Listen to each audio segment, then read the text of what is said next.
اللہ علیہ وسلم تک قرآن جبریل امین پڑھا ہوا لے کے آئے. اللہ نے بھیجا, پڑھ کر جبریل امین کو دیا, پڑھ کر جبریل امین نے آ کے دو عالم صلی اللہ علیہ وسلم کو دیا, پڑھ کر حضور تک قرآن کتاب کی صورت میں آیا یا کلام کی صورت میں؟ بولو, کلام کی صورت میں آیا. میرے اور آپ کے آقا نے وہ کلام اپنے صحابہ کو پڑھایا بھی ہے, صحابہ سے لکھوایا بھی ہے. سبحان اللہ.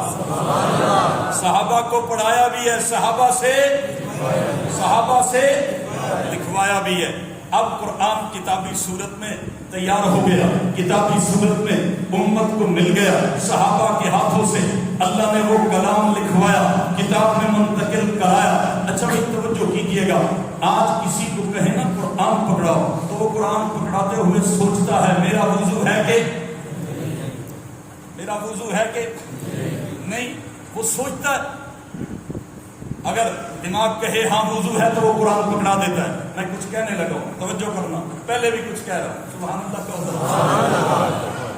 قرآن پکڑاتے ہوئے مسلمان بڑا ہو یا چھوٹا, مرد ہو یا عورت, بچہ یا بوڑھا, پڑھا لکھا ہو یا ان پڑھ, ہاتھ لگاتے ہوئے وہ سوچتا ہے, اور کئی بار سوچتا ہے, ایک سے زائد بار سوچتا ہے کہ میرا وضو ہے کہ نہیں. قرآن کو باوضو ہاتھ لگاتا ہے, باقی کی صورت میں قرآن کو چھوتا ہے, پکڑتا ہے.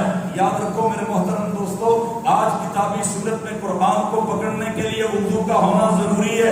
تو میرا جملہ دل اور دماغ پہ لکھ لیجئے گا, ہمارا عقیدہ ہے جن صحابہ سے اللہ نے پہلی بار قرآن کو کلام سے کتاب میں منتقل کرایا ہے, پہلے رب نے ان صحابہ کو بات کیا ہے, بعد میں قرآن ان کے ہاتھوں میں دیا.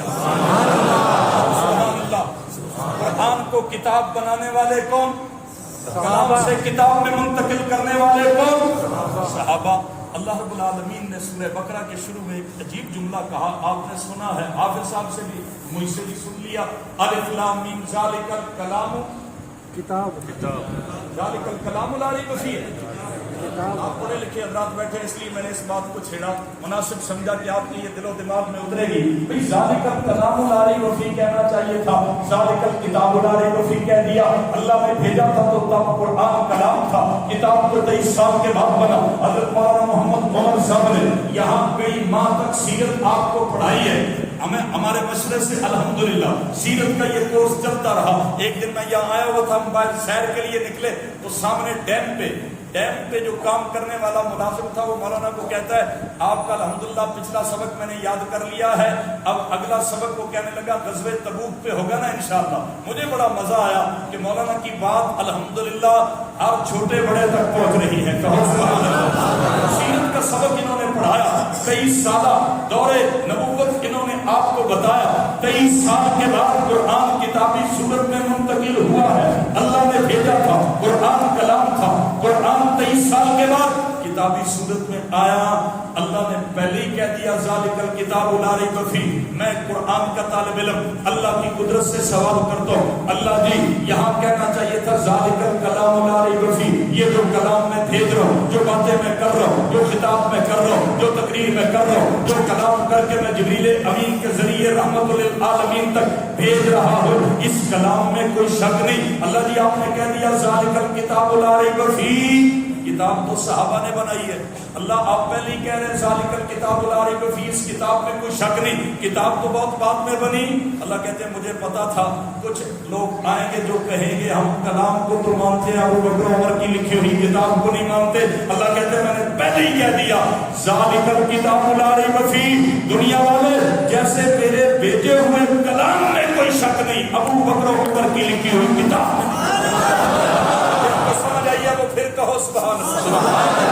قرآن میرے اور آپ کے پاس کتابی صورت میں موجود ہے. قرآن کے کلام ہونے پر بھی ہمارا ایمان, کتاب ہونے پر بھی ہمارا ایمان, کتاب ہونے پر بھی ہمارا ایمان. قرآن پر ایمان رکھنے کے لیے کلام پر بھی ایمان ضروری ہے, کتاب پر بھی ایمان ضروری ہے, اور کتاب پر ایمان رکھنے کے لیے پہلے میرے نبی کے اصحاب پر ایمان رکھنا ضروری ہے. لکھنے والے کون, بتانے والے کون, پہنچانے والے کون, پھیلانے والے کون. میرے محترم دوستو, وقت کا اختصار بھی پیش نظر ہے, لیکن یہ بھی تو یاد رکھے کہ آج تاک رات ہے. کہو سبحان اللہ.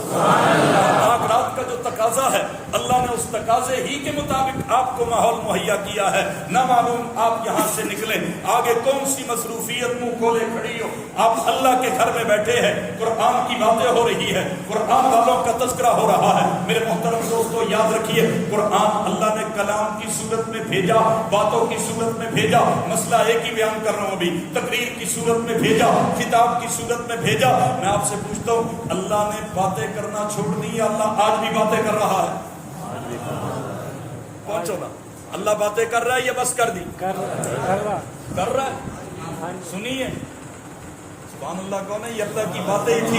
سبحان اللہ. جو تراویح میں آپ سنتے رہے یہ اللہ کی باتیں ہی تھی.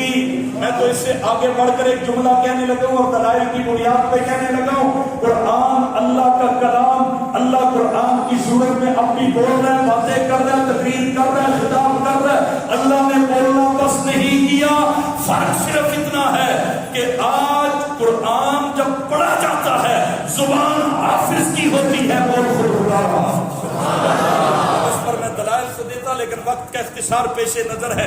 ایک دو مثالیں دے دیتا ہوں. آپ ذرا مجھے بتائیں نا, قرآن کی آپ نے آیات سنی ہے, ایک مشہور آیت آپ نے سنی, اِنَّا نَحْنُ نَزَّلْنَا الذِّكْرَ وَإِنَّا لَهُ لَحَافِظُونَ. کیا مانا ہے؟ ہم نے قرآن کو اتارا, ہم ہی اس کی حفاظت کرنے والے ہیں. یہ کس نے کہا تھا؟ سوچ کے بتاؤ. آپ کے حافظ صاحب نے جب تراویح میں پڑھا تو انہوں نے بھی یہی کچھ کہا, اِنَّا نَحْنُ نَزَّلْنَا الذِّكْرَ وَإِنَّا لَهُ لَحَافِظُونَ. مسئلہ آدھا رہ جائے گا اگر تھوڑی سی بھی آپ کی توجہ ادھر ادھر گئی نا. جو بھی چیز آ رہی ہے آپ کے لیے آ رہی ہے. کہو سبحان اللہ. آپ تک پہنچنے کے لیے آ رہی ہے, مسئلہ رہ جائے گا. دیکھیے بھائی, حافظ کہہ رہے ہیں ہم نے قرآن اتارا اور ہم ہی اس کی حفاظت کرنے والے. یہ کس نے کہا تھا؟ اللہ نے. مصلح پہ کس نے کہا ہے؟ سوچا کبھی آپ نے یہ حافظ کیا کہہ رہا ہے؟ یہ عربی میں کہہ رہا ہے ہم نے قرآن اتارا ہم ہی اس کی حفاظت کرنے والے. یہ یوں نہیں کہہ رہا, سمجھو, یہ یوں نہیں کہہ رہا کہ اللہ نے قرآن اتارا اور اللہ ہی اس کی حفاظت کرنے والے. یہ من و عن سیم یوں کہہ رہا ہے ہم نے اتارا اور ہم ہی اس کی حفاظت کرنے والے. آپ کہتے ہیں حافظ صاحب آپ نے یہ کیا کہہ دیا؟ تو حافظ کیا جواب دیتا ہے؟ جناب میں نے کیا کہا ہے؟ زبان میری ہے بول خدا ہے وہ کہو سبحان اللہ. زبان میری ہے بول کون رہا ہے؟ دلائل اور بھی بڑے. ذرا مجھے بتائیے نا, قرآن کی ایک آیت کریمہ ہے, اللہ رب العالمین فرماتے ہیں قلنا یا آدم اسکن انت وزوجک الجنہ. مانا بنتا ہے ہم نے کہا آدم تو اور تیری بیوی جنت میں رہو. یہ کس نے کہا تھا؟ سوچ کے بتا. آپ کے مصلح پہ حافظ صاحب نے یہی کچھ کہا, سیم یہی کہا. یوں نہیں کہا کہ اللہ نے آدم کو کہا تو اور تیری بیوی جنت میں رہو, بلکہ کیا کہا؟ ہم نے کہا. سبحان اللہ کو ہم نے کہا. جب میں ان آیات کی گہرائی میں گیا تو مجھے پتا چلا کہ قرآن پڑھتے اور سنتے ہوئے عقیدہ یہ رکھنا پڑتا ہے, تب ان آیتوں کا مطلب سمجھ آتا ہے کہ جب قرآن پڑھا جا رہا ہو زبان بندے کی ہوتی ہے بول خود خدا. کی دلائل آپ جب قرآن اٹھائیں گے نا, آپ جب علماء سے قرآن پڑھیں گے, علماء کی صحبت میں آئیں گے, کبھی اس مضمون پہ آپ ان سے دلائل پوچھیے گا, یہ آپ کو بتائیں گے قلنا کتنی جگہ پہ آیا ہے, قلنا جہاں پہ آیا ہے اس کا معنی یہی ہے ہم نے آپ کو کہا. کبھی اللہ کہتے ہیں ہم نے فرشتوں کو کہا. حافظ بھی یوں ہی کہہ دیتا ہے ہم نے آگ کو کہا, ہم نے فرشتوں کو کہا. بھائی یہ کیوں نہیں کہتا کہ اللہ نے کہا؟ اللہ کہتے ہیں یوں نہیں کہنا, ہائے ہائے یوں نہیں کہنا, یوں ہی کہنا ہم نے کہا. سبحان اللہ. تاکہ دنیا کو پتا چلے یہ کلام ہے کتاب نہیں. سبحان اللہ کو, یہ کلام ہے کتاب نہیں. میرے بندے جب تو کلام پڑھے گا نا زبان تیری ہوگی بول میں خود رہا. اچھا آپ ادھر بیٹھے ہیں نا, ادھر بیٹھے ہیں, کہیں اور تو نہیں؟ بعض دفعہ بندہ بیٹھا کہیں اور ہوتا ہے, ہوتا کہیں اور ہے. سبحان اللہ کو. جسم یہاں پہ ذہن کہیں اور. تو آپ پورے یہی ہیں نا, اگر پورے ہیں تو اور آسان کرتے